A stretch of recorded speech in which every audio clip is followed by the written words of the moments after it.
नमस्कार, आप सभी दर्शकों का इस चैनल पर हार्दिक स्वागत है। यदि आपके मन में भी कभी ये प्रश्न उमड़ते हैं कि मैं कौन हूँ, मेरे जीवन का कोई उद्देश्य है भी या नहीं, या ये पृथ्वी या सृष्टि ही जो हमें दिखाई देती यही परमार्थिक सत्यता है, भगवान का कोई अस्तित्व है या वो हमारे मन की सिर्फ कल्पना मात्र है। जीवन में कहीं न कहीं किसी न किसी पड़ाव पर हम कभी न कभी हर व्यक्ति ऐसे प्रश्नों से जूझते हैं।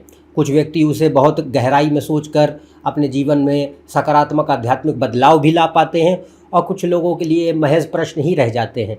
तो इस चैनल के माध्यम से हमारा ये प्रयास है कि इन गहरे विषयों के बारे में चर्चा करें और इसको भली भांति दर्शन शास्त्र की माध्यम से इसको समझ सकें।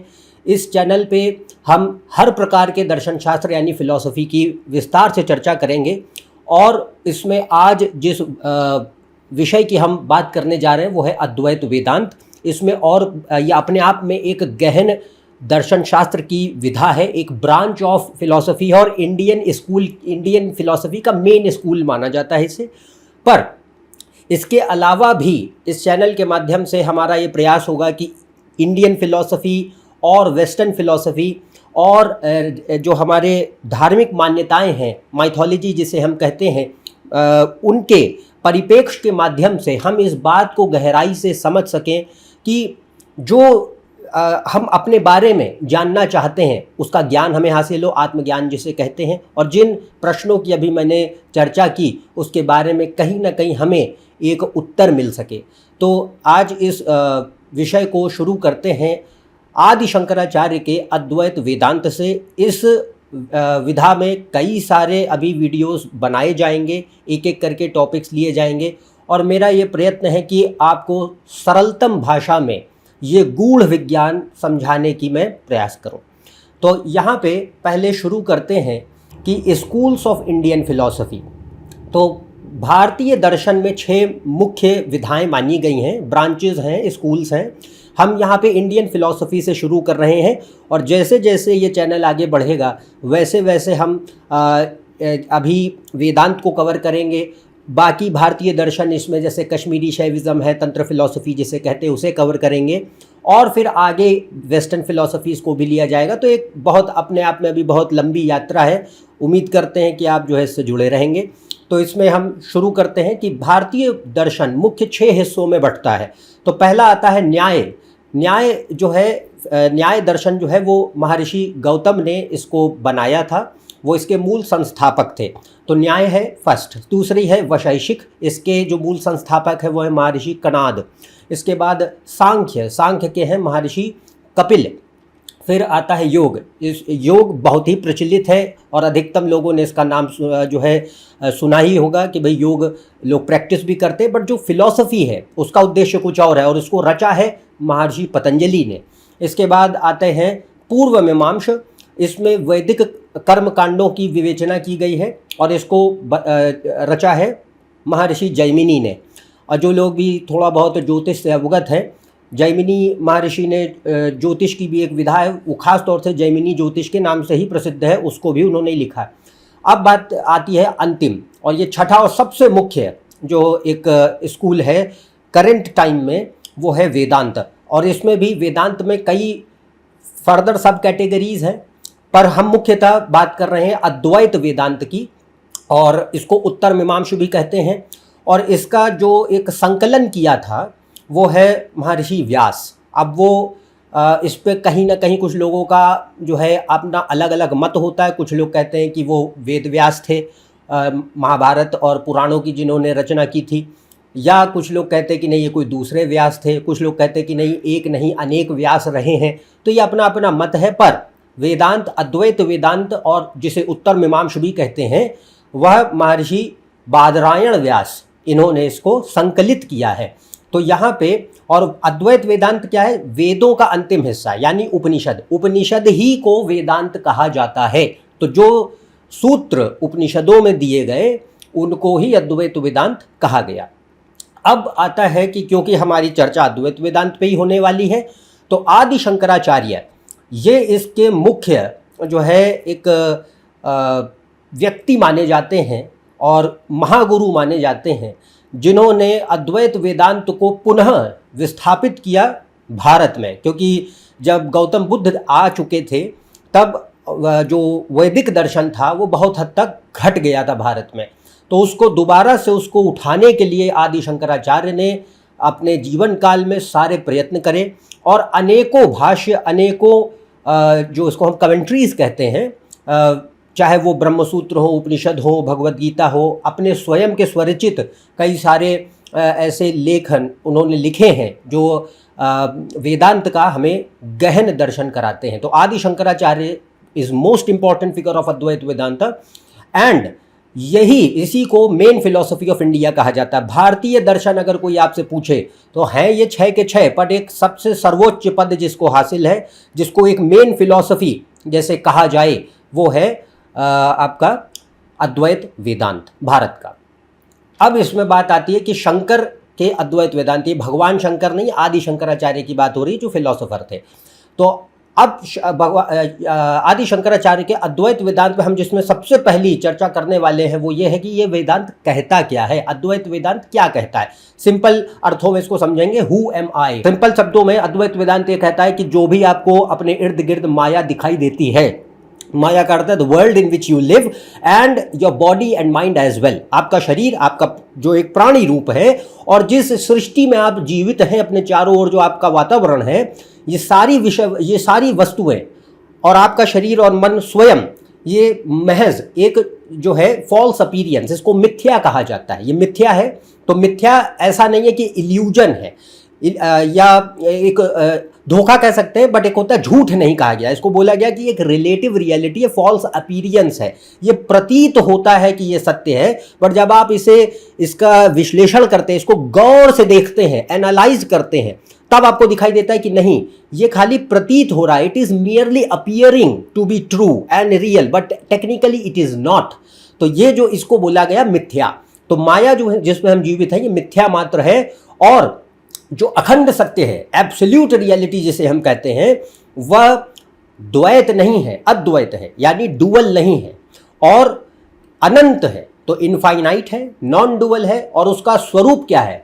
शुद्ध सच्चिदानंद स्वरूप है, यानी शुद्ध सत, चित्त और आनंद, pure existence, consciousness and bliss.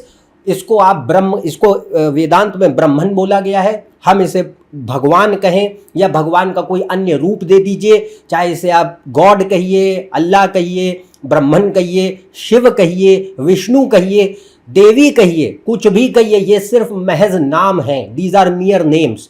ये सारी चीज़ें, सारे नाम एक ही की बात करते हैं और वह एक कौन है? शुद्ध सच्चिदानंद स्वरूप, जो कि अनंत है, अद्वैत है, उसके अतिरिक्त तो दूसरा कोई नहीं है और देश काल और निमित्त के परे है, beyond space time and causation है, और हम भी वही हैं। तो ये बात, ये अद्वैत क्या कह रहा है कि भाई ये कोई ब्रह्म कोई दूसरा कहीं कोई दूसरे लोक में नहीं है, तुम ही हो ये, इट इज यू। हम अपने आप को प्राणी मात्र जो हम समझते हैं, हमारा वो असली अस्तित्व नहीं है। हमारा असली अस्तित्व का शुद्ध चैतन्य का है, जिसे हम आत्मा भी कहते हैं।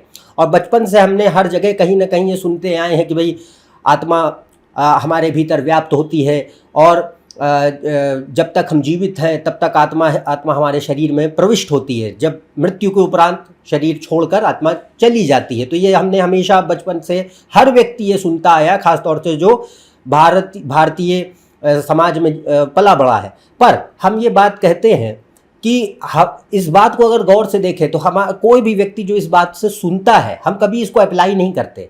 हम हमेशा अपने आप को एक शरीर मात्र, प्राणी ही मात्र मानते हैं कि we are a person trapped in a body and mind. हमारा वास्ता कभी भी आत्मा से नहीं होता है। हम खाली ये कहते हैं और सुनते हैं कि हाँ भाई आत्मा जैसी कोई चीज़ है जो अंदर है और जब तक जीवित है उसी के भरोसे, उसके बाद मृत्यु उपरांत वो शरीर छोड़कर परित्याग कर देती है।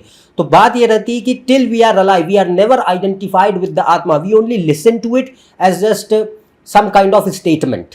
तो ये जो एक पहलू है, अब अद्वैत आपको ये सिद्ध करता है कि आत्मा ही आपका अस्तित्व है, आत्मा ही आपका अंतिम रूप है और 24 घंटे आपके सामने उपलब्ध है। पर फिर भी अज्ञान के चलते हम इतने अंधे होते हैं कि हमें दिखाई नहीं देती। जन्मों जन्म बीत जाते, हमारा वास्ता ही कभी नहीं बनता कि मैं आत्मा हूं। हमारा वास्ता हमेशा एक प्राणी और शरीर के ही ऊपर बना रहता है कि I am this body, I am this mind living in this world in material realm. यही एक हमारा एक नोशन बचपन से क्रिएट होता है और मृत्यु तक बना रहता है और न जाने कितने जीवन इसमें बीत जाते हैं। तो अद्वैत आपको ये दिखाता है कि भाई इस अपने रूप को पहचाने, जो इसको पहचान सकता है। और पहचानने से अर्थ यह है कि पहले से समझें कि आप ही हैं, और दूसरा जब आप इसको अपने जीवन पे आत्मसात करते हैं, मतलब आप इसमें जीना शुरू करते हैं, उसी को हम मोक्ष कहते हैं, उसी को हम जीवन मुक्ति कहते हैं। तो यहाँ पे अद्वैत आपको ये कह रहा है कि ब्रह्म सत्यम जगत मिथ्या, जीवो ब्रह्म है वनापरा, अनेन वेद्यम सच्छास्त्रमिति वेदांत डिंडिमा। अर्थात ब्रह्म ही सत्य है, जगत मिथ्या है। मिथ्या का पर्याय यह है कि वह सत्य प्रतीत होता है पर होता नहीं है। It appears to be real but it is not ultimately. और जो ब्रह्म है, जिसको हम ब्रह्म कह रहे हैं, प्योर एग्जिस्टेंस कॉन्शियसनेस ब्लिस, वो तुम ही हो। तुम में और उसमें कोई अंतर नहीं है। जो व्यक्ति ये समझता है कि नहीं मैं अलग हूं, ईश्वर अलग है, समझ जाइए वो अज्ञान में जीवित है। आपको लगेगा कि नहीं, अरे हम कैसे शिव हो सकते हैं, हम कैसे ब्रह्म हो सकते हैं। ये मूल अज्ञान के अलावा कुछ नहीं है। जो व्यक्ति ये समझे कि नहीं ये तो बहुत बड़ा अपराध है, पाप है, या बहुत ब्लास्फेमी है या कुफ्र है, कि नहीं ये तो आप अपने आप को ईश्वर कह रहे हैं, तो समझ जाइए आप भयंकर अज्ञान में कैद हैं। You are that absolute one infinite non-dual pure existence consciousness and bliss which is beyond space time and causation। देश काल निमित्त के जो परे है, आप वही शुद्ध चेतना है। और जो व्यक्ति इसको जानकर अपने इसको सरोकार करता है वो मुक्त है, जो नहीं वो कैद है, और जब तक नहीं जानेगा तब तक कैद रहेगा। तो ये परिस्थिति आती है। तो अद्वैत क्या कह रहा है कि जो अभी तक बातें कही गई ये महज एक सोफेस्टिकेटेड थ्योरी नहीं है जो सुनने में बड़ी बढ़िया लगती है। ये हकीकत है, इससे बड़ा वास्तविक सत्य कुछ हो ही नहीं सकता। It is not just a mere sophisticated theory to speculate and discuss and feel happy about it. No, it is the absolute factual truth. One who is able to understand this and one who is able to live in it, he is free. यही इसका उद्देश्य है। अब बात आती है कि short में समझा जाए तो आई मतलब मैं। कौन हूं मैं कॉन्शियसनेस हूं, ब्रह्म हूं, आत्मा हूं या भगवान हूं, जो भी है, ये मेरा अस्तित्व है, एब्सोल्यूट रियलिटी है। तो इसमें एक और ये अद्वैत होती है और दूसरा अनंत होती है। मैं कौन नहीं हूं, I am not the limited body और माइंड। तो यहां ध्यान रखिए, दो तरीके की रियलिटी है, एक होता है एब्सोल्यूट रियलिटी, एक होता है रिलेटिव रियलिटी। तो रिलेटिव रियलिटी ये कहती है कि भाई हाँ आप इसमें प्राणी मात्र हैं, कि भाई आपका एक शरीर है, एक मन है, हाँ, और आप के अतिरिक्त और भी कई सारे लोग हैं, सृष्टि में आप जीवन जी रहे हैं, आप फाइनाइट है, लिमिटेड है। पर जब मैं स्पेक्यूलेट करता हूं तो मुझे ये समझ आता है कि नहीं, ये अखंड सत्य नहीं है, ये तभी तक सत्य प्रतीत होते हैं जब तक मेरा जीवन है।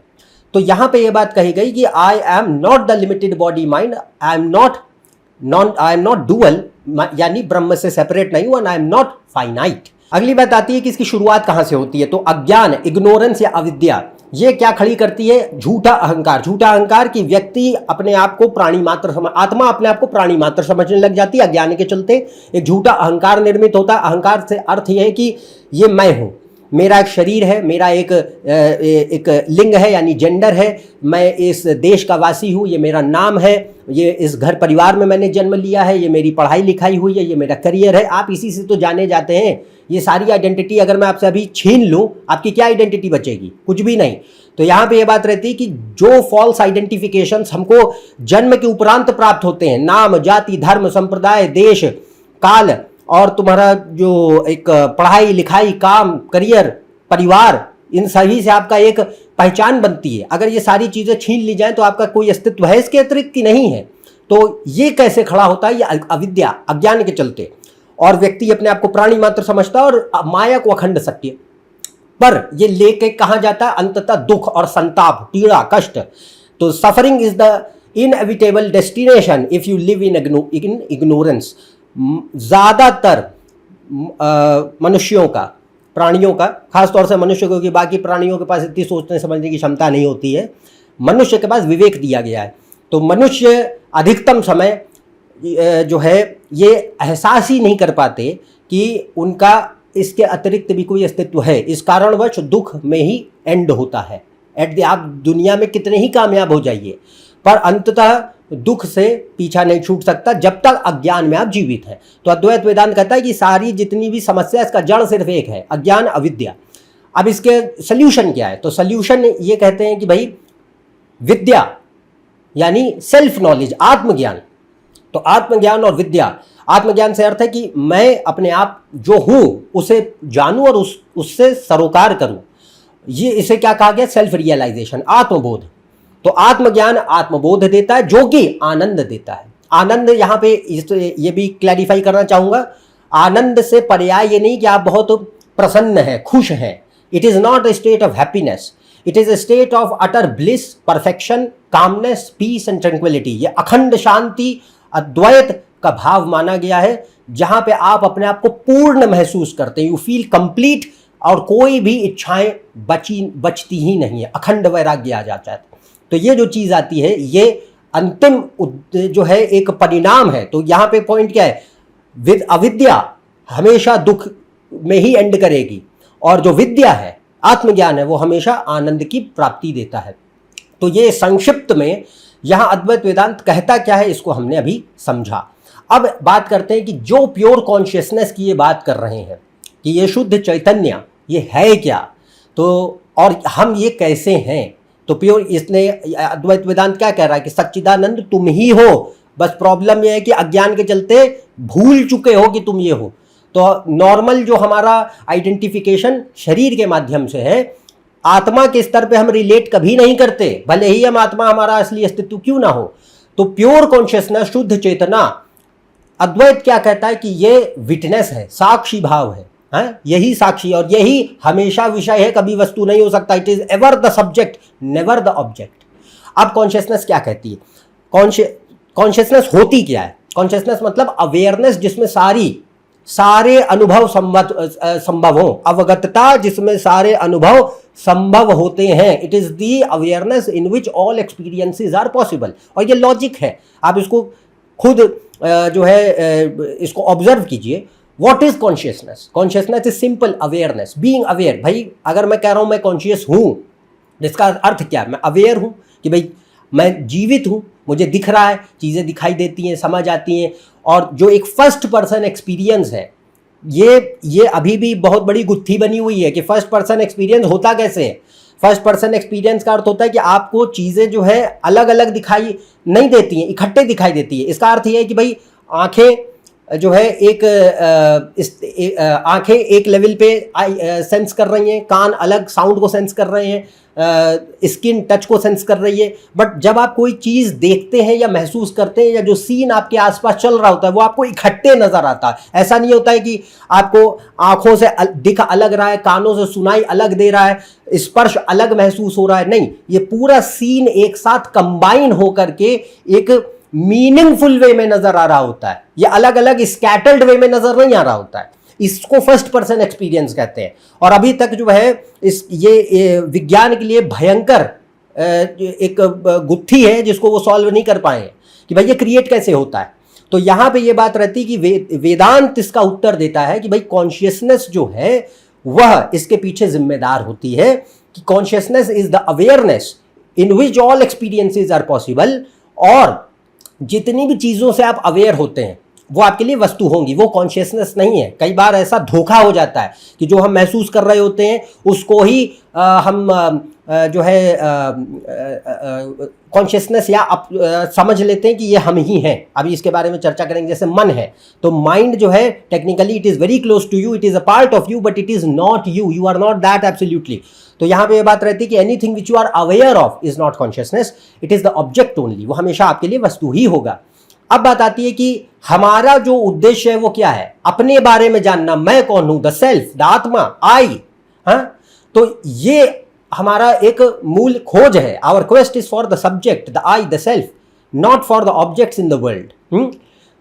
फिर वेदांत ने अभी जैसे अभी हमने बात कही, क्या कह रहे हैं कि आप ही आत्मा, आप ही ब्रह्म है ultimately, not the body and the mind. अब इसमें एक और जो है मैं बात स्पष्ट कर देना चाहता हूं ताकि आप और ज़्यादा कंफ्यूज ना हो, वह यह है कि विज्ञान और दर्शन में देखिए एक अंतर होता है। विज्ञान जो है कहता है कि कॉन्शियसनेस एक ब्रेन का बाई प्रोडक्ट है, ठीक है, और वो ये भी उनका अजम्पशन है, उसे वो आज तक प्रूव नहीं कर पाए। Neuroscience is not able to give answers that how brain is able to produce consciousness, उसका कोई आज तक उत्तर नहीं मिला है, ना मिलने कोई उम्मीद है। वेदांत क्या कहता है? वेदांत कहता है कि नो, कॉन्शियसनेस को कोई प्रोड्यूस नहीं कर सकता, प्रोड्यूस नहीं कर सकता, क्योंकि यहाँ पे अभी उसका उत्तर आगे भी वीडियोस में बहुत बखूबी इसको देखेंगे तो आपको और गहराई में पता चलेगा। बट संक्षिप्त रूप से मैं यहाँ बता देता हूँ कि कॉन्शियसनेस, जिसको हम चेतना कहते हैं, वो ही शुद्ध सत्य है। It is the existence itself, it is the foundation of existence of all the things which you see around you. जितना भी तुमको अपने आसपास जो है माया नजर आती है, और यहां तक कि तुम स्वयं शरीर, जितना सब कुछ, शरीर, मन, बुद्धि, चित्त, अहंकार और समस्त सृष्टि, इन सब के पीछे जो अखंड आधारभूत सत्यता है वो ही शुद्ध चेतना है। It is the consciousness, it is the existence also. हाँ, सो यहां पे पॉइंट यह होता है कि since it is the foundation of all existence, it can not be created और प्रोड्यूस्ड। उसके चलते बाकी चीजें प्रोड्यूस होती हैं, वो खुद नहीं प्रोड्यूस कर सकता उसे कोई। उदाहरण के तौर पे सिंपल बता देते, जैसे अग्नि है, फायर, आग की इनहेरेंट प्रॉपर्टी होती है हीट, ठीक है। वो अग्नि को कहीं से उधार नहीं मांगनी पड़ती कि भाई हमको कोई जो है हीट ला के देगा तो हम होंगे, उसका प्रज्वलन उसका अंदरूनी स्वभाव है। तो अग्नि की इंट्रिंसिक प्रॉपर्टी है हीट। सिमिलरली कॉन्शियसनेस या एग्जिस्टेंस का इनहेरेंट प्रॉपर्टी है क्रिएशन। तो यहां पे ये बात रहती है कि it can not be created. जो खुद क्रिएशन के लिए जिम्मेदार है उसे कौन क्रिएट करेगा? और ये लॉजिकली फ्लॉड भी है। इसे आप इसको आगे भी चर्चा करेंगे, बट अभी इतने गहराई में नहीं जाते। पॉइंट ये है कि इसमें आप कंफ्यूजन में मत जाइए, इसलिए मैंने यहाँ पे आपको स्पष्ट करा कि कॉन्शियसनेस यानी शुद्ध चेतना ही जो है आधारभूत सत्यता मानी गई। It is existence also, and how it is existence आगे आगे वीडियोस में देखी जाएगी। बट बात यह रहती है कि उसको प्रोड्यूस नहीं किया जा सकता। तो ये जो नोशन है विज्ञान का कि how brain produces it, wrong, completely wrong. Next बात रहती है कि अब एक और चीज़ जो हम यहाँ देखते हैं वो ये है कि हमारे जीवित रहने का इकलौता प्रमाण क्या है? चेतना। कि भाई मैं आपसे अगर पूछूं, give me only one evidence that you are alive, आप जीवित हैं इसका एकमात्र मुझे प्रमाण दीजिए। आप यही कहेंगे भाई मैं कॉन्शियस हूं, इसके अलावा आपके पास क्या प्रमाण होगा? और कोई प्रमाण कोई नहीं दे सकता। आप अपने जीवित रहने के एक ही प्रमाण दे सकते हैं, that I am conscious, I am seeing the world, I am aware of my body and I am aware of the world in which I am living. जो जहाँ पे भी मैं जी रहा हूँ उससे मैं अवगत हूँ। तो यही एकमात्र प्रमाण है। तो यहाँ पे ये बात रहती है कि जो अभी मैंने आपको कहा फर्स्ट पर्सन एक्सपीरियंस, ये कॉन्शियसनेस के द्वारा ही संभव होता है। अगर ये नहीं होगा, अवेयरनेस ही नहीं होगी, कॉन्शियस ही नहीं होगे, तो जीवित कहाँ से रहोगे? तो ये पॉइंट ध्यान रखिएगा कि इकलौता प्रमाण हमारे जीवन का चेतना ही है। इकलौता जो प्रमाण कि भाई हम फर्स्ट पर्सन एक्सपीरियंस कर पा रहे हैं दुनिया का, वो चेतना के द्वारा ही संभव है। ठीक है, अब नेक्स्ट आते हैं कि मैंने अब ये अद्वैत ने बहुत बड़ा क्लेम किया कि तुम ही चेतना हो। अब ये कैसे कैसे? तो इसमें जो है ये भी बड़ा सिंपल है, बट इसको गौर से समझिए। दो प्रिंसिपल्स हैं और इनको पहला प्रिंसिपल ये कहता है, ये पहला कि भाई जो भी चीज़ आप अनुभव कर सकते हैं वो अंततः सत्य नहीं है, इट इज़ अल्टीमेटली फॉल्स और नॉट रियल। तो फर्स्ट प्रिंसिपल इसको और ये बहुत बड़ा स्टेटमेंट है, क्योंकि विज्ञान कहता है कि जो भी चीज़ तुम अनुभव कर सकते हो वही तो सत्य है। अगर तुम ऐसा कहो कि जो चीज़ तुम्हारे अनुभव में है ही नहीं, उसे कैसे कहोगे कि सत्य है कि असत्य है? तो यहाँ पे ये बात रहती है कि अद्वैत कहता है कि नहीं, जो भी चीज़ आप अनुभव कर सकते हैं वो अंततः झूठ ही होगी, भले ही वो सत्य होती प्रतीत क्यों ना हो। माया है ना वो। It can appear to be real but ultimately it is not real. और इसको तो अब धीरे धीरे क्वांटम फिजिक्स भी धीरे धीरे उस स्तर पे पहुंच चुकी है। अभी बहुत चीज़ें बची, बट वो भी अब जब आप उसको गहराई से समझेंगे तो उसमें भी ये नज़र आएगा कि अल्टीमेटली जो दुनिया हमें दिखाई देती है उसका जो फाउंडेशन रियलिटी है वो उससे बहुत भिन्न है। तो ये somehow it appears to be constructed as a solidified world, जो हम दिखाई देता है हमको, बट अल्टीमेटली आप उसको जब गहराई से उसको स्पेक्यूलेट करते हैं, इसके डिटेल में घुसते हैं, तो आपको पता चलता है कि जितनी भी चीज़ें हैं ये महज पहले एटम्स थे, अब एटम से और नीचे चल के सब एटॉमिक पार्टिकल्स आ गए, और उसको तोड़ते चले जाइए तो उसके भीतर भी अब स्ट्रिंग्स आ गए, जो कि अभी कई चीज़ें उसमें बची। String theory is not the ultimate theory, but point here what I am making is अब विज्ञान भी उसी धर्रे पे जा रहा है जो वेदांत कई हजारों वर्ष पूर्व कह चुका है। तो हम ये कहते हैं कि anything which you can experience is ultimately real, ultimately not real and false. उसका सिंपल उत्तर यह है कि भाई वो तुम्हारे लिए वस्तु है, ऑब्जेक्ट है। सिंपल सी बात है कि अगर हम किसी चीज को अनुभव कर पा रहे हैं तो वो क्या है मेरे लिए? ऑब्जेक्ट है ना, सब्जेक्ट नहीं। और हमारी खोज किसकी है? सब्जेक्ट की। हम किसकी तलाश में निकले? अपने स्वयं की। तो अगर हमारा उद्देश्य ही स्वयं है तो जो चीज रास्ते में आएगी वो मेरे लिए वस्तु होगी, और उससे मुझे तादाद में नहीं रखना, क्योंकि अल्टीमेटली नॉट रियल है, it is separate from you. अब दूसरा प्रिंसिपल क्या है? वो यह कहता है कि जिस चीज में परिवर्तन संभव है वह भी अखंड सत्य नहीं है, अंततः वह भी झूठ ही होगी। और इसके पीछे तथ्य क्या, कारण क्या है? तो कारण यह है कि भाई देखिए, जैसा मैंने बात कही कि हमारे जीवित रहने का इकलौता प्रमाण क्या है? कि मैं कॉन्शियस हूं, मैं अवेयर हूं। ठीक है, अब इस पॉइंट को बस समझिएगा, वो ये है कि प्योर अवेयरनेस में चेंज पॉसिबल नहीं होता है। भाई मैं अवेयरनेस, आई एम अवेयरनेस, क्योंकि मैं अवेयर हूं, यही तो मेरे जीवन का प्रमाण है। इसके अलावा तो मेरा कोई और एविडेंस मैं दे नहीं सकता हूं जिंदा रहने का। तो अब पॉइंट ये आता है कि अवेयरनेस में चेंज पॉसिबल नहीं होता है। क्यों नहीं होता है? क्योंकि अगर अवेयरनेस में चेंज पॉसिबल होगा तो कौन होगा जो उस चेंज से भी अवेयर हो जाएगा? कोई तो होगा। अगर जो उस चेंज से भी अवेयर हो गया तो मतलब क्या है कि वो चेंज तुम्हारे लिए एक ऑब्जेक्ट हो जाएगा। अब अगर वो ऑब्जेक्ट हो गया तो इसका मतलब क्या है? वो तुमसे सेपरेट है, तुम उसको अनुभव कर पा रहे हो। अगर अनुभव कर पा रहे हो तो अल्टीमेटली नॉट रियल है। तो यहां पे पॉइंट ये होता है कि in pure awareness change is not possible, because if change is happening in pure awareness it will be aware of the change that happened, and that change will become then object for you. And since it will be an object, it will not be real because it is separate from you, because you are aware of it. तो इसलिए ये बात है। और ये अगर ये ना समझ आए तो फिर से पीछे जा करके सुन लीजिए, बट ये है बहुत इंपॉर्टेंट पॉइंट कि चेंज पॉसिबल नहीं है। और चेंज कैसे होता है? विद रिस्पेक्ट टू टाइम होता है। It is always with respect to time, समय के अधीन ही है। हम मैथ्स में पढ़ते ना dx/dt, तो भाई change is always with respect to time. अब अगर किसी चीज में चेंज पॉसिबल नहीं है तो इसका मतलब क्या है? टाइम उसके ऊपर एप्लीकेबल नहीं हो रहा। एटलीस्ट जो हमारा एक साइक्लिकल टाइम होता है, नॉन लीनियर टाइम होता है, वो तो बिल्कुल ही एप्लीकेबल नहीं हो रहा। तो पॉइंट ये होता है कि अगर कोई चीज के ऊपर चेंज पॉसिबल नहीं है मतलब समय के अधीन नहीं है वो। इसीलिए आत्मा को क्या कहा गया? शुद्ध चेतना, आत्मा, अवेयरनेस, कॉन्शियसनेस जिसको तुम कहते हो, वो क्या है? It is beyond time. अजन्मा कहते हैं उसको, अजा कहते हैं, जिसका न जन्म है न मृत्यु है। क्यों? क्योंकि वो समय के अधीन ही नहीं है। और दूसरा क्या होता है कि भाई स्पेस और टाइम साथ साथ चलते हैं। आइंस्टाइन ने प्रूव किया कि भाई space and time are continuum together, ये अलग अलग नहीं है, ये साथ में चलते हैं, they form a fabric of the universe. तो पॉइंट ये होता है कि स्पेस टाइम, अगर टाइम का कोई परे निकला तो स्पेस के परे भी निकलेगा, because they are in continuum with each other. तो पॉइंट ये होता है कि यहाँ पे किसी चीज में अगर चेंज नहीं पॉसिबल है तो यहाँ पे एक पॉइंट नजर आएगा कि वह समय के परे जा रही है, देश के परे यानी स्पेस के परे जा रही है, और ultimately causation, cause and effect का प्रिंसिपल भी लागू नहीं होगा। स्पेस टाइम के अगर परे है तो कॉज एंड इफेक्ट भी कट जाएगा। तो यहाँ पे ये बात आती है, इसीलिए अब इसको प्रूव करा जा रहा है कि जो अद्वैत कहता है कि अखंड शुद्ध जो अस्तित्व है, पारमार्थिक सत्य, एब्सोल्यूट रियलिटी क्या है? नॉन डुअल है, beyond space time and causation है। वो क्यों है? इस वजह से, क्योंकि उसमें चेंज पॉसिबल नहीं, because it is pure awareness. ठीक है, अब ये जो 2 पॉइंट्स थे ये हमने समझा दिए।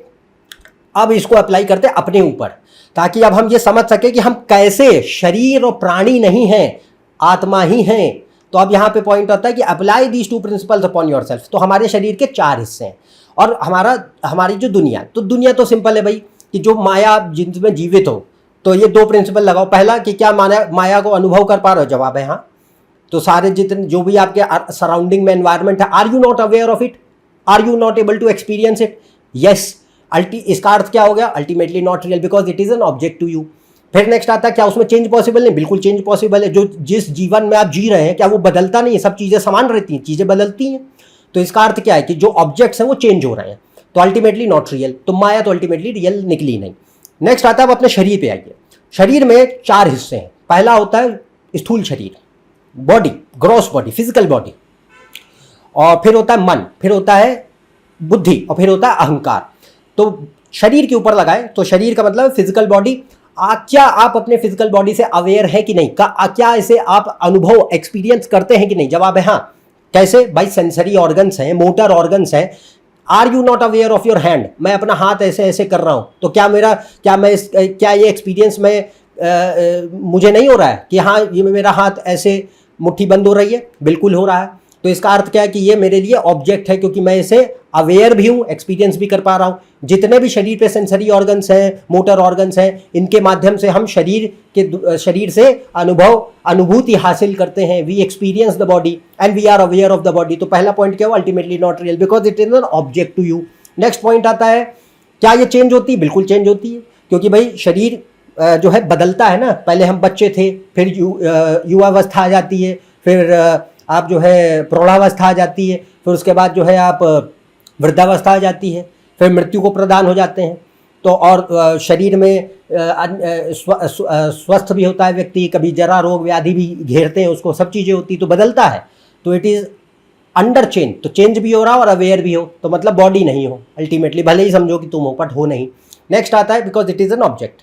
अब आता है मन। मन में क्या होता है? मन में होता है सिर्फ इच्छाएं, भावनाएं, विचार, thoughts, emotions, feelings and desires. ये माइंड में होती हैं। माइंड के अंदर लॉजिक और रीजन नहीं होता है, तो वो इंटेलेक्ट में होता है। तो अब यहाँ पे पॉइंट बात आती है कि क्या मन है हम? नहीं, क्योंकि क्या आप अपनी भावनाओं से अवेयर है कि नहीं? बिल्कुल है। क्या आप अपने विचारों से अवेयर है कि नहीं? है। क्या आप अपने इच्छाओं से अवेयर है कि नहीं? है। तो अगर है तो इसका मतलब क्या है कि वो ऑब्जेक्ट हो गए आपके लिए, ultimately not real because you are aware of them, you are experiencing them. Next आता है आपका क्या आप वो चेंज होता है कि नहीं? बिल्कुल चेंज होता है, क्योंकि विचार बदलते हैं, भावनाएं बदलती, इच्छाएं बदलती हैं। आप क्या एक ही मूड में हमेशा पूरी जिंदगी काट रहे हैं? चेंज होता है। दिन में 50 बार मूड बदल रहा होता है, विचार बदल रहे होते हैं, भावनाएं बदल रही होती हैं। तो you are not the mind. No doubt mind is very powerful. 24 घंटे इंसान अपने मन का ही दास होता है, बट अल्टीमेटली जब आप इस क्लैरिटी में आते कि नहीं, मेरे भावनाओं में और मुझ में अंतर है। अगर मैं दुखी हूं तो मेरे दुख में और मुझ में फर्क है। मेरा मन दुखी है, मैं नहीं। तो ये जो बात आती है वह है माइंड। नेक्स्ट आता है इंटेलेक्ट, बुद्धि। बुद्धि का फंक्शन क्या है? बुद्धि का फंक्शन होता है logic, reason, analysis, cognition, calculation, memory, learning. ये जितनी भी चीजें बुद्धि के अंदर है, और फिजियोलॉजिकल प्रोसेसेस, प्राण जितना है सब बुद्धि के पास होता है। तो यहाँ पे ये बात आती है कि जैसे हमने लर्निंग की बात करी, तो जो भी आपने पढ़ाई लिखाई करी, जो आप कोई चीज सीखते हैं, समझते हैं, कौन है जो उस बात से अवेयर है कि ये ज्ञान मुझे आता है? कौन है जिसको पता है कि मैंने ये पढ़ाई करी है, ये चीज का ज्ञान, ये चीज की विद्या मुझे मिली है? कौन है वो? कोई तो है जो उस विषय के ज्ञान और विद्या से अवेयर है। कौन है वो? कोई तो है, वो तुम हो। तो यहाँ पे बात आती है कि जो मेमोरी है, लर्निंग है, कॉग्निशन है, इंटेलिजेंस है, लॉजिक है, रीजन है, कैलकुलेशन है, डीप थिंकिंग है, रैशनैलिटी है, और फिजियोलॉजिकल प्रोसेसेस यानी इनवॉलेंट्री एक्शंस जो शरीर के होते हैं, जो आपके कंट्रोल में नहीं है, digestion, heart beat, temperature, assimilation, metabolism, ये सब भी इंटेलेक्ट के अंदर होता है। ये आप कंट्रोल थोड़ी कर रहे हैं, वॉलंटरीली नहीं है आपके पास, शरीर अपने आप करता है काम, तो इसका भी कंट्रोल इंटेलेक्ट के पास। तो पॉइंट ये है कि क्या इन बातों से अवेयर हो कि नहीं? बिल्कुल है हम। मेमोरी जैसे मैंने बात की, इसका इंटेलेक्ट का फैकल्टी है। कौन है जो अपनी यादों से अवगत है? कोई तो है जिसको पता है कि ये घटनाक्रम मेरे जीवन में हुए थे, ये मेरी अच्छी यादें, ये मेरी खराब यादें हैं। कौन है वो जो इस बात से अवेयर है? अगर तुम अवेयर हो तो इसका अर्थ है कि अपनी बुद्धि से अवेयर हो। कौन? आप बहुत ही शार्प हो सकते हैं या बिल्कुल ही डल हो सकते हैं, डिपेंड करता है। बट कौन है वो जिसको पता है कि यार मेरी बुद्धि जो है बड़ी कुशाग्र है, या मैं मोटी बुद्धि का व्यक्ति हूँ? कोई तो है जो जानता है कि मुझे जल्दी चीज़ें समझ आ जाती, मेरे अंदर चातुर्य बहुत ज़्यादा है। और कौन है जो जानता है कि नहीं, मुझे टाइम लगता है सीखने में, या मेरा कंसंट्रेशन कम है, या मुझे जो है फैसला लेने में कठिनाइयाँ होती? कौन है वो? बुद्धि का ही फंक्शन है, बट तुम इससे अवेयर हो 24 घंटे। तो इसका अर्थ यह है कि एक्सपीरियंस कर रहे हैं, मतलब ऑब्जेक्ट हो गया, मतलब आप नहीं है वो। अल्टीमेटली चेंज पॉसिबल है कि नहीं? बिल्कुल चेंज होता है। क्या आपने जो पढ़ाई लिखाई करी, आपको क्या अक्षरशः सब याद रहता है जीवन पर्यंत? भूलते भी तो हैं, भूल जाते हैं, यानी स्टेबल नहीं है, चेंज हो रहा है। जो तुमने पढ़ाई लिखाई किया है, याद किया है, या लर्निंग जो भी है किसी भी फॉर्म में है, वो बदल रही है, स्टेबल नहीं है, बढ़ती भी है, घटती भी है। यादें हैं, मेमोरी, चीज़ें, आप कई चीज़ें भूल भी जाते हैं। Memories are not always the same, बदलती हैं। ऐसे फिजियोलॉजिकल प्रोसेसेस हैं, टाइम के साथ बदलते हैं। भाई शरीर मेटाबॉलिकली वीक पड़ता है और internal psycho physiological processes time के साथ वीक होने शुरू हो जाते हैं जैसे जैसे उम्र होती है। तो ये सब क्या है, चेंज हो गया। तो इंटेलेक्ट भी हम नहीं। अब आते हैं आखिरी, अहंकार, ईगो। ईगो का अर्थ जैसे मैंने अभी कहा, ईगो क्या है? ईगो का अर्थ है कि हम जिसे हम समझते हैं कि हम हैं बट हम हैं नहीं। मतलब मेरा नाम, यहाँ तक कि मैं एक इंसान हूँ या कोई और प्राणी हूँ, यह फैक्ट भी। दूसरा, मैं स्त्री हूँ या पुरुष हूँ या कोई और लिंग है मेरा वह, या फिर ये मेरा जो मैंने कहा कि इस देश या इस जाति या धर्म या मेरा संप्रदाय या मेरे ये शिक्षा, ये मेरा करियर, ये मेरा परिवार जिससे मेरी पहचान बनती है, ये सब फॉल्स ईगो है। मतलब ट्रांजैक्शनल रियलिटी जो जीवन जीने के लिए इंपॉर्टेंट है, बट अल्टीमेटली आप ये नहीं है। क्यों नहीं है? क्यों नहीं है? क्योंकि क्या आप अवेयर नहीं हैं क्या कि आप ये चीज़ें आप हैं? जैसे मैं कहता हूँ कि आपका नाम, मेरा नाम अभिजीत है, तो कौन है जो ये जानता है कि ये मेरा नाम है? कोई तो है जो जानता है कि ये मेरा नाम है। क्या आपको अपना, तो whatever your name is, it is also a memory and you think that you are that. But एक जो फैक्ट है वो ये है कि क्या तुम इस बात से अवेयर नहीं हो कि ये तुम ही हो? तो हम अवेयर हैं कि ये मेरा नाम है, ये मेरी जाति है, ये मेरा धर्म है, ये मेरा संप्रदाय है, मैं इस देश का वासी हूँ, ये मेरी पढ़ाई लिखाई है, ये मेरा परिवार है, ये मैं ऐसा इंसान हूँ, ये मेरी सोच, बुद्धि, विचारधारा, ये मेरी धार्मिक आस्थाएं, ये मेरी मान्यताएं हैं। ये सब हमको यही तो बना रही। These are giving our identification. Now the thing here is that we are constantly aware of all these things. We are so aware of them that we think that we are this. Remember this. तो हम इस बात से इतने aware होते हैं, इतने अवगत होते हैं कि हमें लगता है कि हम यही हैं।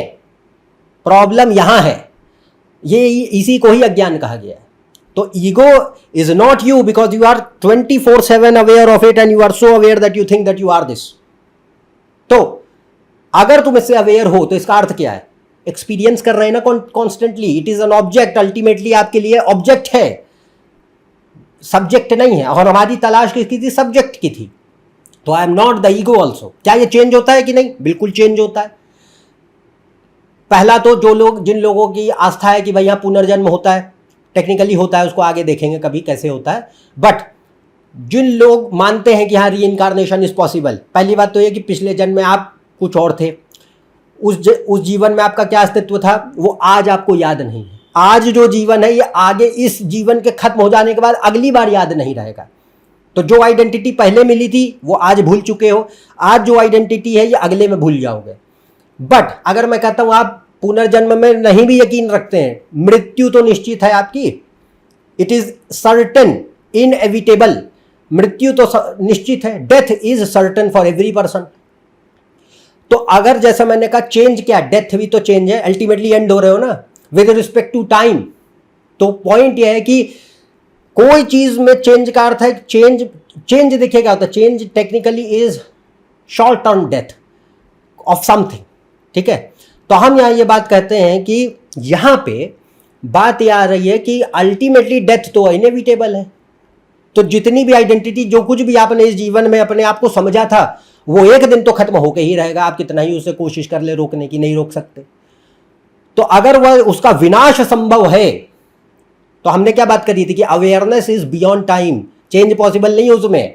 तो अगर आप जो है आपकी मृत्यु निश्चित है, तो इसका अर्थ क्या? You are within the boundations of time because we are living in time. तो यहां पॉइंट यह आता है कि ईगो भी आप नहीं, at the end it will and. तो पॉइंट ये आता है कि अब हम है क्या फिर? हम बुद्धि नहीं, मन नहीं, अहंकार नहीं, शरीर नहीं, माया नहीं, तो हम कौन? हम शुद्ध चेतना। अब ईगो से भी पीछे चले जाओ तो कौन आता है? प्योर कॉन्शियसनेस, जो इन सब की साक्षी है, जो इन सब को क्या मीनिंग लेंड करती है, एग्जिस्टेंस लेंड करती है। तो हम क्या है? प्योर कॉन्शियसनेस, ब्रह्म, सच्चिदानंद, भगवान, जो कुछ कहना है कह लो, अलग अलग नाम है, बात एक ही है। I am the which is the witness of our ego, intellect, mind, body and the world. यही हर चीज की साक्षी है इन सब के पीछे, क्योंकि अब ईगो के पीछे जाओगे तो क्या होगा, ब्लैंकनेस आ जाएगी, ठीक है, शांति का भाव आ जाएगा। ध्यान रखिए, आप वो ब्लैंकनेस नहीं है, आप वो देखो ब्लैंकनेस भी क्या है, ब्लैंकनेस भी एक एक्सपीरियंस है ना, कि हाँ मैं ब्लैंक हो गया, तो ब्लैंक भी एक्सपीरियंस नहीं हो तुम, you are the experiencer always. तो यहां पॉइंट आता है कि प्योर कॉन्शियसनेस, इसीलिए अद्वैत वेदांत में नेति नेति इस्तेमाल किया गया, क्योंकि हम इसको भाषा से अभिव्यक्त नहीं कर सकते, बताने, we can not describe what pure consciousness is with the help of language. That is why we tend to choose a path, कि अगर हम ये नहीं बता सकते कि वो क्या है, तो हम वो बताने की कोशिश करें कि वो क्या नहीं है। तो यहां पे ये बात रहती है कि कॉन्शियसनेस या ब्रह्म या चेतना हमेशा साक्षी है, विटनेस है, हाँ? करता नहीं है, it is not the doer, it is the witness of our ego. और ईगो क्या होता है, ईगो होता है फॉल्स डूअरशिप का नोशन, कि हमें लगता है, प्रतीत होता है कि हम करने वाले हैं, बट होते नहीं है। तो पीछे कौन है, चेतना, आत्मा, शुद्ध चैतन्य। अगर इसे निकाल दोगे तो बाकी चीजें एग्जिस्ट ही नहीं करेंगी, है ना। तो इसीलिए मैंने आपको कहा, कॉन्शियसनेस अगर मैं हटा दूं तो जीवित ही नहीं रहोगे, एक्सपीरियंस ही नहीं होगा किसी चीज का। तो यहां पे ये बात रहती है कि शुद्ध चेतना अपने आप को मैनिफेस्ट करती है through them, through ego, intellect, mind and body. इसके बिना बाकी चीजें एग्जिस्ट ही नहीं कर सकती। तो ये क्या है, it is not the object to acquire और रीच। अगर आपको लगता है नहीं कोई चीज है जिसे पा जाओगे, नहीं, ये तुम हो, इट जस्ट इज। इसको इजनेस कहते हैं। Easeness means it is the existence itself, it is you cannot experience ब्रह्मन। आप ब्रह्म को एक्सपीरियंस नहीं कर सकते। क्यों? क्योंकि अगर एक्सपीरियंस करोगे तो ऑब्जेक्ट हो जाएगा ना भाई आपके लिए। अगर ऑब्जेक्ट हो गया तो आपसे सेपरेट है। यू आर ब्रह्मन, तुम ही ब्रह्म हो, तुम ही चेतना हो, तुम ही साक्षी हो हर चीज के, हर वस्तु के, हर सृष्टि में हर चीज जो आपको इर्द गिर्द दिखाई देती है, यहां तक कि अपने ईगो के, अपने इंटेलेक्ट के, अपने माइंड के, अपने बॉडी के भी आप क्या विटनेस ही है। भले ही वो आपको कितना ही सर्टेनली आपका खुद का हिस्सा क्यों ना लगे। इसी को माया कहा गया, which appears to be real but technically it is not. उसका अपीयरेंस इतना ताकतवर होता है कि वो आपको एहसास करा देती है और यकीन दिला देती है कि ये मैं ही हूं। बट अल्टीमेटली जब आप देखते हो कि नहीं, स्पेक्यूलेट करते हैं, तो आपको पता चलता है नहीं, ये खाली धोखा प्रतीत हो रहा है कि हम हैं नहीं है। तो हम क्या है, ब्रह्म है, विच is the witness of all things and absence of all things. इसी को आत्मज्ञान कहते हैं। और आत्मज्ञान ही आनंद तक ले जाता है। मोक्ष, आनंद, मुमुक्षत्व, कुछ भी कह लीजिए, सब यही लेके जा सकता है। तो कॉन्शियसनेस क्या है, fundamental reality which manifest itself through Maya and in the process reveals itself. ठीक है, क्योंकि भाई देखिए, कॉन्शियसनेस अपने आप को मैनिफेस्ट कर रही है मन, बुद्धि, चित्त, अहंकार और माया के जरिए। और तभी तो हमें पता चलता है कि अच्छा, कॉन्शियसनेस, इनके पीछे कॉन्शियसनेस ही है। तो कॉन्शियसनेस अपने आप को मैनिफेस्ट भी करती है और मैनिफेस्टेशन के द्वारा ही अपने आप को रिवील भी कर देती है। हाँ, जैसे इसका सिंपल उदाहरण, जैसे बिजली है, इलेक्ट्रिसिटी नंगी तारों से गुजरती है। आपको आंखों से नजर आएगी कि तार में बिजली बह रही है। नंगी आंखों से तो आप देख नहीं सकते, कोई नहीं देख सकता। वो आपको तभी पता चलता है कि बिजली कहीं बह रही है जब किसी डिवाइस से वो पार होती है, कि भाई यहाँ बत्ती, पंखा, कूलर, टीवी, फ्रिज कुछ चल रहा है कि नहीं चल रहा है। तो उससे पता चलता है हाँ भाई बत्ती आ रही है, लाइट जा रही, पास हो रही है। ऐसे ही इसको एक उदाहरण के माध्यम से समझिए कि कॉन्शियसनेस अपने आप को मैनिफेस्ट कर रही होती है शरीर, मन, बुद्धि, चित्त और अहंकार के द्वारा, माया के द्वारा। और इसी मैनिफेस्टेशन के प्रोसेस में वो अपने आप को रिवील कर देती कि मैं हूं, I am there, but I am the ultimate reality. अगर मैं नहीं होंगी तो ये सब कुछ काम ही नहीं करेगा। बत्ती नहीं होगी तो आपके पास कितने बिजली के उपकरण हो, चलेंगे क्या? वो चल ही नहीं सकते। तो यहां पे ये बात रहती है कि it is the fundamental reality which manifest itself through Maya and the process reveals itself. तो आज हमने सिर्फ बहुत ही संक्षेप में ये समझा, और मेरा प्रयास था कि इसको सरलतम भाषा में आपको समझा सकूं कि अद्वैत वेदांत कहता क्या है, और जो वह कहता है वो कैसे सत्य है। और दूसरा, उसका पहला हिस्सा कि भाई हम कॉन्शियसनेस कैसे हैं, हाँ, हम आत्मा है, चेतना है, बट कैसे, और वह चेतना आत्मा कैसे अखंड सत्य है। आशा करते हैं कि आपको ये वीडियो पसंद आया होगा। यदि आप इस चैनल पर नए हैं तो नीचे दिए हुए सब्सक्राइब बटन पर सब्सक्राइब करें, कमेंट करें, लाइक करें, शेयर करें, ताकि ज़्यादा से ज़्यादा लोग इस चैनल के माध्यम से अपने बारे में, सृष्टि के सत्यता के बारे में, भगवान के बारे में, दर्शन के बारे में जान सकें। और हम आगे इसी तरीके के अन्य विषयों को लाते रहेंगे, आपसे चर्चा में बने रहेंगे। तब तक के लिए आज्ञा दें। नमस्कार, धन्यवाद।